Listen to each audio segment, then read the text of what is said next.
방금 말씀하신 육성량과 정식량에 대한 질문인데요. 21살 때까지 이제 다 육생량이 자란다고 생각을 하면 되는 것인지, 제가 사실은, 누군가는 제가 봤었을 때는, 물질적인 거를 많이 채웠음에도 불구하고 계속 채우려는 이가 있고, 누군가는 육생량을 보존하기 위해서 물질적인 게 채워지지 않아서 계속 채우려고 하는데도 이 물질적인 게 채워지지 않고 어떤 정신적인 것을 또 찾아 헤매는 경우가 있던데, 그렇다고 봤었을 때는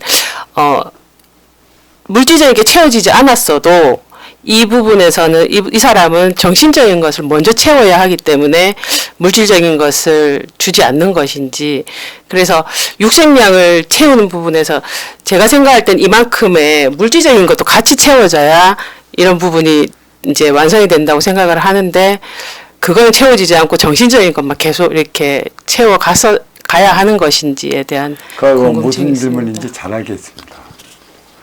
37은 21, 21살이 성인이라 너는 나를 위해 살아가는 동안에 성인 시절 21살 이후에 써야 할 에너지 수급을 다해야 한다라고 했습니다.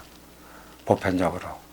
때로는 21살 넘어 30살까지도 계속 해 나가야 하는 일들도 있고, 이거는 금기에 따라 달리 나타나는 사항이지만 보편적으로 21살이면 행의 현장 사회로 출발해야 하는 것이죠. 그리고 어떤 이는 사회적으로서 육생량을 쌓았는데 더 쌓으러 바동거린다고 얘기하는 그 부분이 있는데, 이것은 실상 아까도 제가 말씀드렸지만 네가 쌓아놓은 육생의 기본금에 있다. 그래서 자꾸 벌어들여 채워야 하는데 어느 순간에 채워진 만큼의 돈이 더 이상 풀지 않을 적에는 네 육생의 기본금 4주만큼 오를 때라 저는 이렇게 얘기했어요.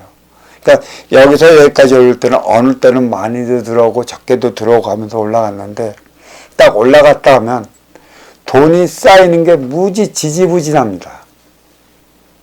쌓였다 이쪽으로 북한이 꺼져버리고, 또 쌓였다 북한이 꺼져버리는 현상은 무슨 현상이냐.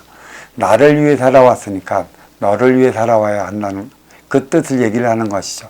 다시 말해갖고 벌어들여서 곳간에 다 채웠느니라.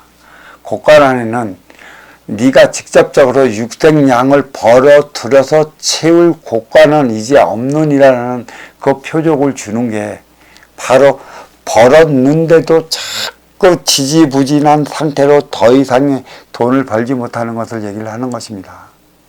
이때는 나의 육생의 기본금에 올라선 상태라 너를 위해 쓸 때만이 들어오는 차원의 선순환 행위의 차원에 들어섰습니다. 육생의 기본의 자리에 오를 때까지는 선순환 행위에 대한 기본은 없어요. 주어진 나의 자리를 찾기 위해 노력하는 것이고, 그 자리에 올라서기 위해 살아가는 것인데, 노력하면 주어집니다. 선순환의 개념이 없어도 상관없어요. 그렇지만 올라섰다면 이제는 선순환의 개념이 쓰는 게 인생인 것이죠. 아쉬워 찾아온다는 얘기입니다. 정확하게. 물론 내가 쌓아 나갈 때도 아쉬워 찾아오겠지만, 찾아온 이들로 인해 나의 그 곳간의 재물은 답보 상태라면 이제는 행위를 바꿔 해 나가야 한다는 것이죠. 분명 새로운 간판을 걸어서 너를 위해 쓸 때, 먼저 줄 때 후에 받는 행위, 그러니까 찾아온 인연을 위해 함께 살아가야 한다는 것입니다. 운용의 주체는 활동의 주체처럼 생산 현장에 뛰어들어 물건 만들어 팔기 위해 혈안이 되는 게 아니죠. 운용의 주체로서의 삶을 살아가기 때문에 찾아오는 이들의 복지라든가 삶을 위해 먼저 얼마만큼 줘야 된다는 것이죠. 많이 줘도 소용없고 적게 주면 욕을 먹는데, 네가 너의 근기에 따른 삶을 살아가는 에너지를 마련하는 게 운용의 주체인 것이고, 또 이 운용의 주체로 말미암아 행의 현장에서 하나 되어 살아가기에 땀 흘리는 이들의 사회 복지를 위한 그 대안은 운용의 주체가 마련해 줘야 하는 것입니다. 일만 시켰다고 돈만 주면 양락없이 노사분규 일어납니다. 그 암덩어리가 정확히 포항하고 또 울산에 자리하고 있죠. 저 암수술 하려면 자칫 대기업 살리느냐 죽느냐의 중대 수술에 남아있기 때문에 가형 국가도 건들지 못하고 있어요. 과연 그들이 필요한 게 돈일까요? 돈이 없어 노사분규할까요? 그들은 돈 많습니다. 그 노동자는 돈들이 많아요. 돈 때문에 하는 게 아닙니다. 드러나는 일면으로서야 돈 때문에 하는 것이겠지만, 드러나지 않은 이면으로서는 사측에 건의하는 것이죠. 사람답게 살아갈 수 있는 대안을 마련해 달라고. 근데 그 대안을 마련하지 못하고 그 대안이 무엇인지 모르기 때문에 무조건 돈으로만 해결해 들다가 보니까 암덩어리가 되어 있어요. 정신약. 이게 부족해서 일어나는 것이고, 또 어떤 이들은 아까 그 말씀을 했길래 그 채워도 채우지 못한다는 것은 그에 따른 질량이 안 되는 것이에요. 이는 사고를 바꿔 나가야 하는 것이에요. 그는 육생양을 위한 삶을 살아가서는 안 되는 이들입니다. 찾아오는 이들을 위한 삶을 살아간다던가 아니면 정신적 차원의 삶의 방향으로서 틀어나가야 하는 것이지, 계속 나의 주어진 주특기가 아닌 그쪽으로 살아가다가 나이 먹어버리면 이런 게 하나도 없어요. 그게 표적인 것입니다. 그 길이 맞는 길이라면 어느 정도 육생에서 인생을 살아가야 하는 윤곽이 드러나는데, 나의 길이 아니기 때문에 윤곽을 드러내 놓지 않는 것이고 자꾸 다른 쪽으로 가다고 표적을 주어지는 것입니다. 그래서 이 표적의 의미를 바로 알아야 하는 것이에요. 세상은 정확히 맞물려 돌아가고 있어요.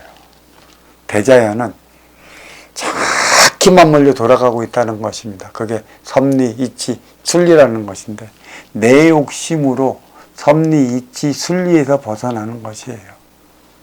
누구로 인해 벗어나는가?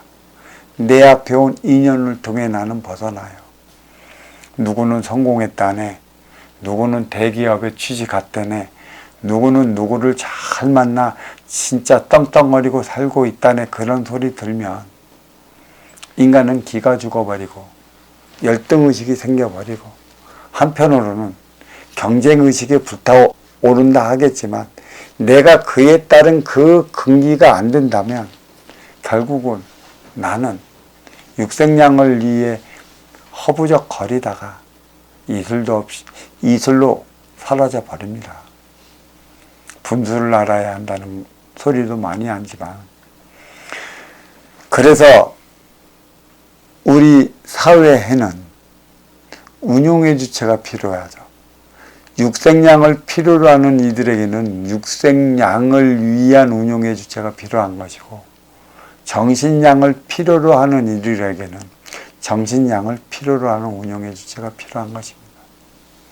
육생양보다는 정신양이 위에 선 것이라, 진짜 보람된 삶을 살아가고자 한다면, 자기 삶을 살아가고자 한다면 한번 깊이 있게 뒤돌아봐야 할 것입니다.